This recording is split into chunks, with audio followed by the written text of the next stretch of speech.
Hello everyone, this is Architect Niyati Jagirdar. As much as I love architecture, I love retail design and the journey of all the retailers in India. And for this purpose, for our Desi channel, we are going to be talking to Amin Shroff from the Sterling Book House.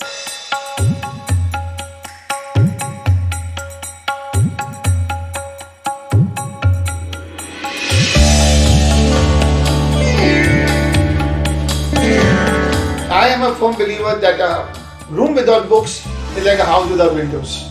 When you read a book, you are trying to imagine what the writer wants to tell you. If you see a picture, the whole imagination is lost.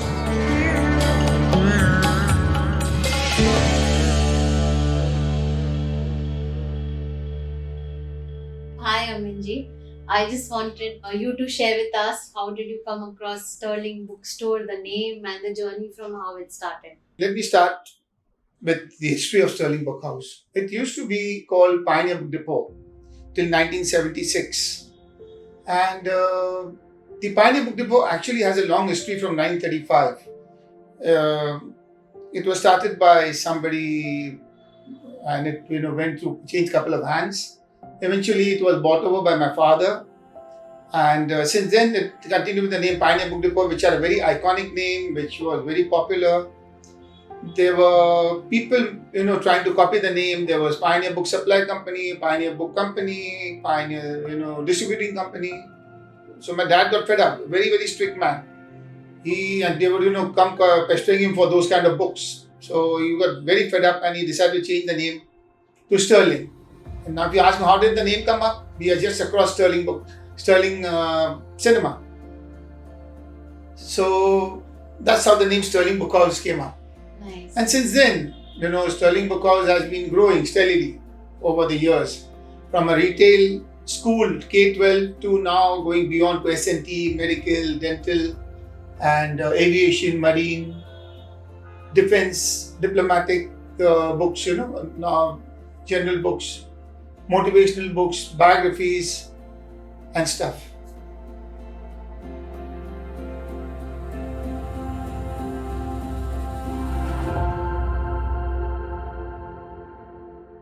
So right from the start, was your strategy always to do this, or you had the coffee table and the other fiction books and you evolved to this journey? Okay.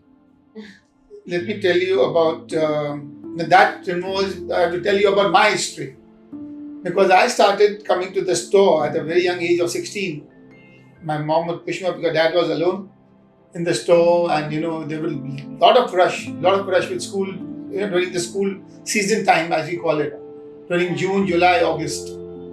And my mom, my dad was alone. He was managing the store. He was not educated. He was a third standard Gujarati medium dropout. After school, I started coming and helping on my dad, and watching him doing this business of 4 rupee book and 5 rupee book and 6 rupee book and 1 rupee 50 paise book, the one published by the government.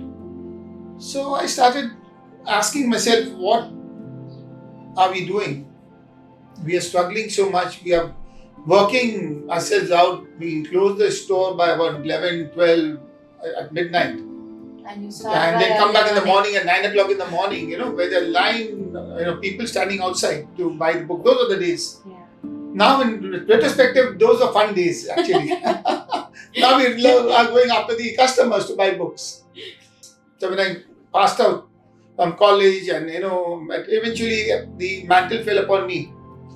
And my elder brother, the two of us, then elder brother branched out into another business. I stayed back in Sterling and developed into a very S&T and higher education kind of a book selling business.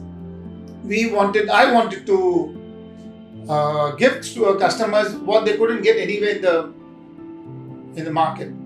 We saw a lot of booksellers selling novel, fiction, biographies and general books. The dime a dozen. On this road there were about 4 bookshops. So I wanted to move away from that crowd to give them something which is very unique. So we went into higher education, went into S&T, went into R&D. Those higher, technical literature. They were, difficult getting the stuff, challenging. The logistics was not developed, so we used to get books in a gunny bag from UK Oh my. and US. There was no proper air freight system set up, or we didn't know about it that time because our volumes were not that much. It was like an organic growth. Customers taught us. Customers asked for a book, we didn't have it, we noted it down, and then we started hunting it around. You know, in those days there was no internet or Google to search. So we hunted for it, whether it's locally or we had to write out to the publishers and get response from them. And then we developed into one of these biggest, I would say the top 10 sellers of technical books. We were suppliers to IIT, IIMs, TIFR, the Nuclear Power Corporation, Atomic Energy Board, the Sarabai Space Station, the other space stations in India. So that kind of, it grew from a small, considering it was a K-12 small book selling unit to a national recognition was quite... But that almost took you two decades? It took more than that. Yeah, I would say about 25 years.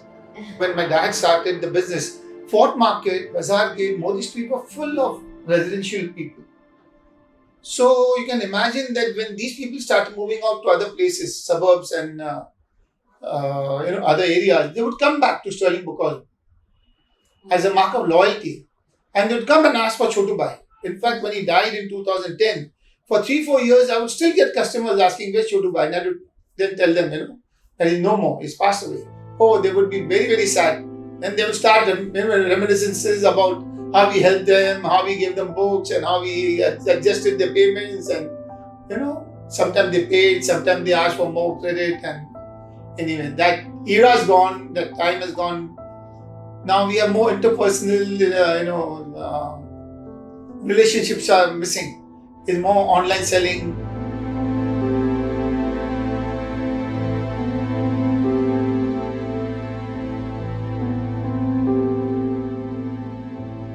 So Aminji, very important question was in your entire journey of entrepreneurship. What are the 3, 4, 5 key decisions, maybe one as well, whatever, that you took was disruptive at that time or different at that time? Whether it is integrating technology in your business or handling manpower or competition or whatever that happened, what would that be? I wish I could have shown you the video recording of how business was run those days.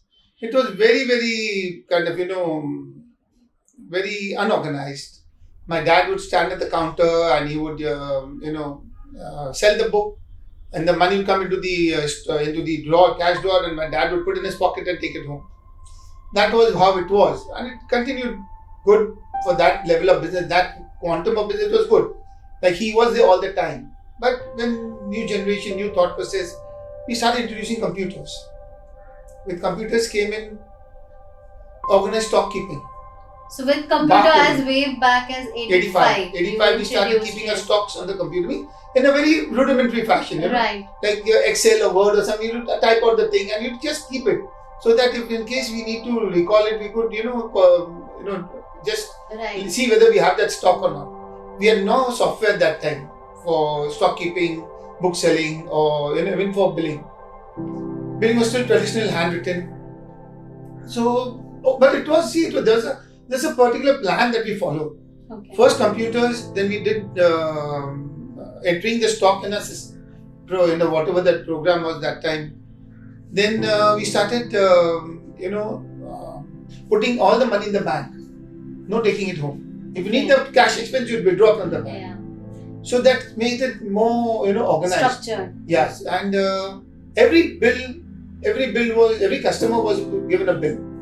Like earlier that was some liya, nahi liya, but whatever, they took or did not take, they took, it was like any other small like store. The customer doesn't want the bill, okay, let it. So we couldn't match. But then if I wanted to move away from the retail, how long could I stand at the retail? Right.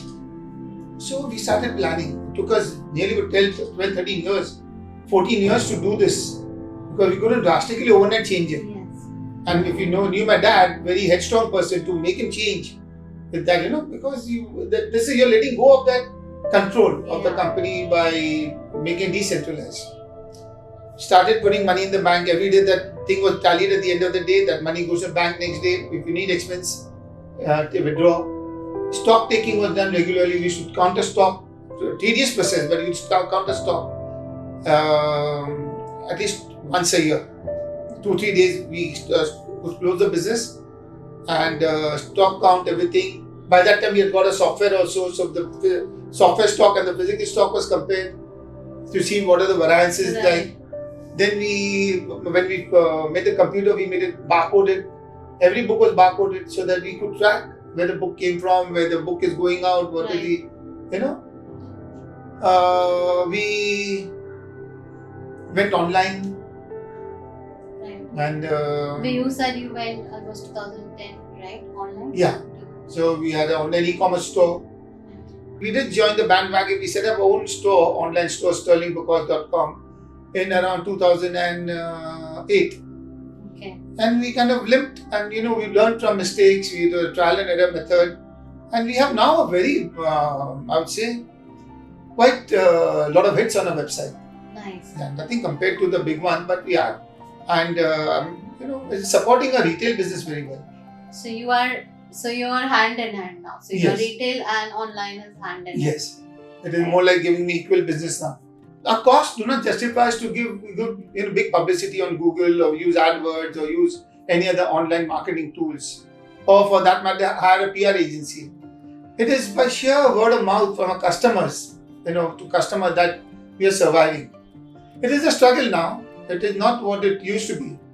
It was fun up to 2010, I would say, when the industry was still largely brick and mortar industry. Now it is more online selling. People want to buy sitting in their home. They get everything. They have a 7-day trial offer.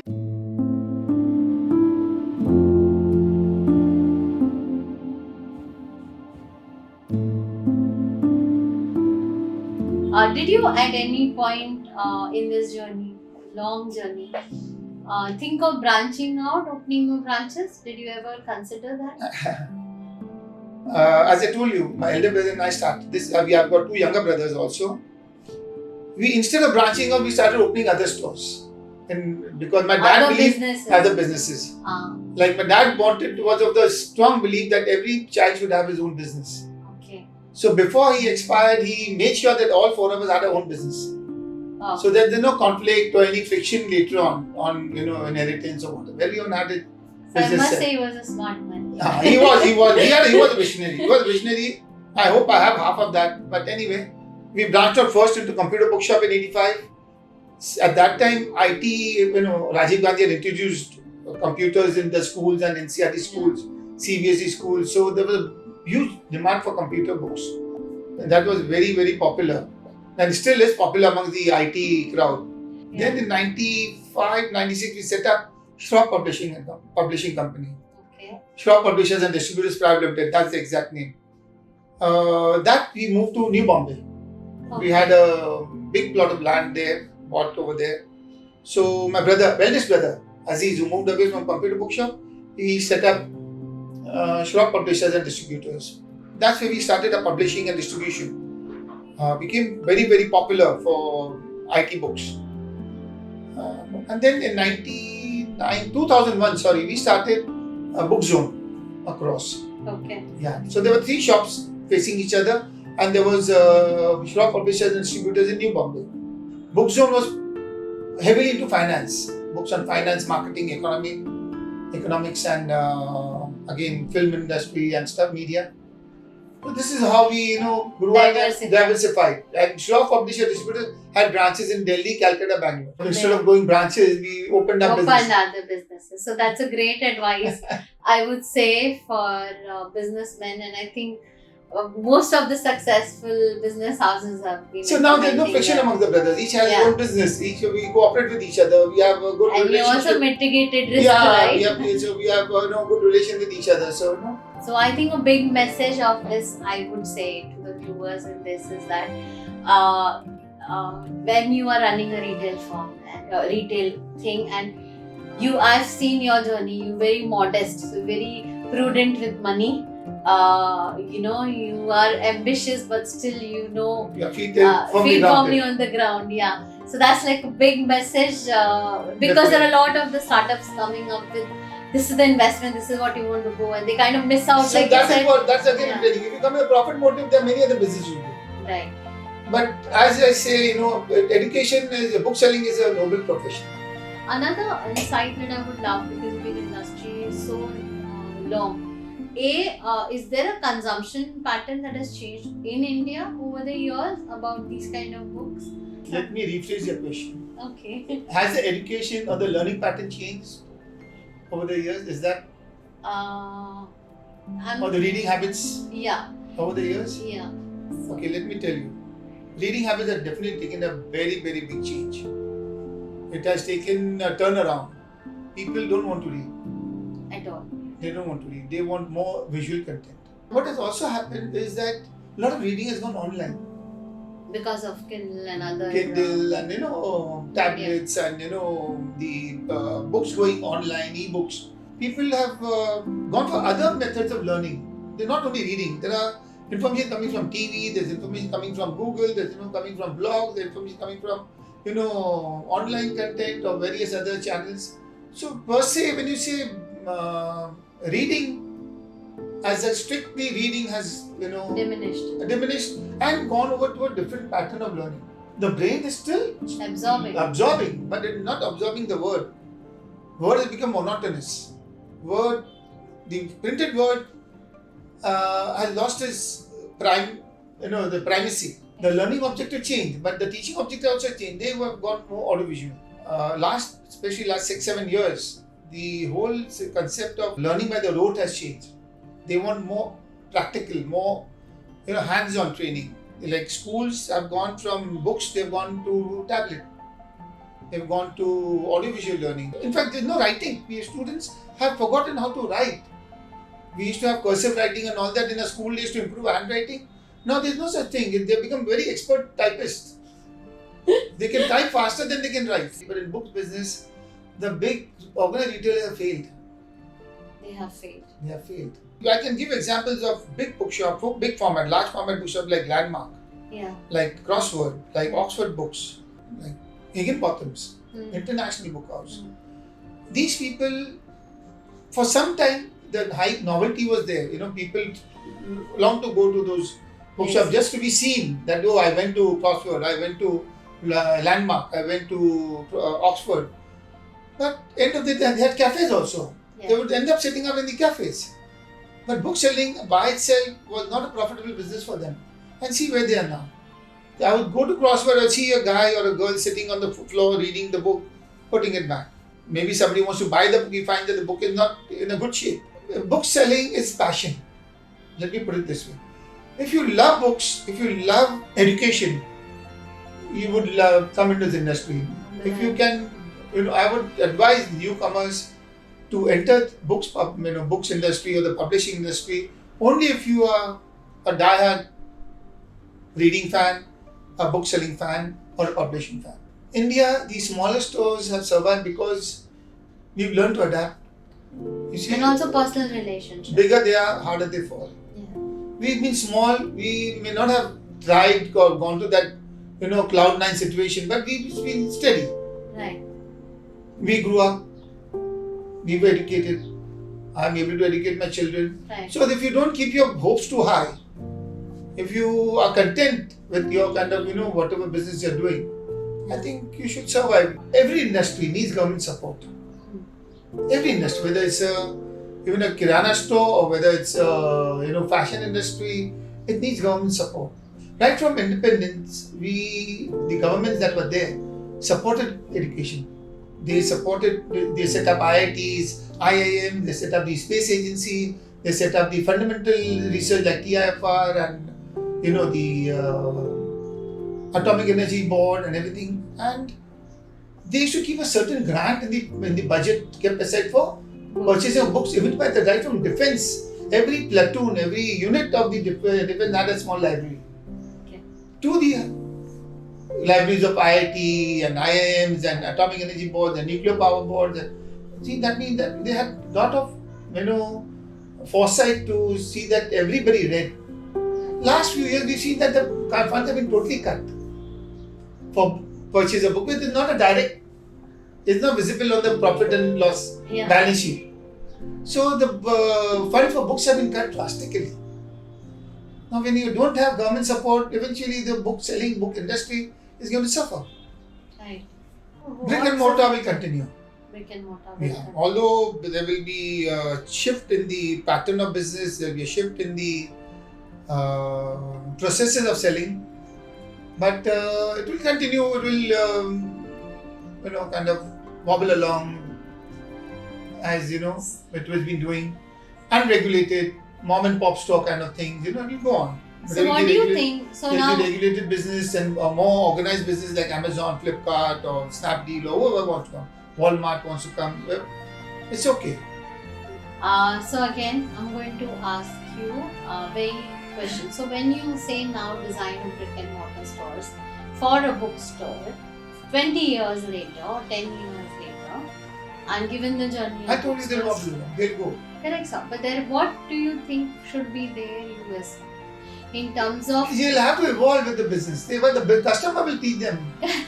Customer will teach them. The moment they see customers reducing or the footfall going down or the number of books not selling, they will have to then take a call at that time. Right. Increase the discount, compete with online sellers, create a event, create a image larger than a persona larger than the character. To create like there were people in the industry who the book selling or the books business depended on them.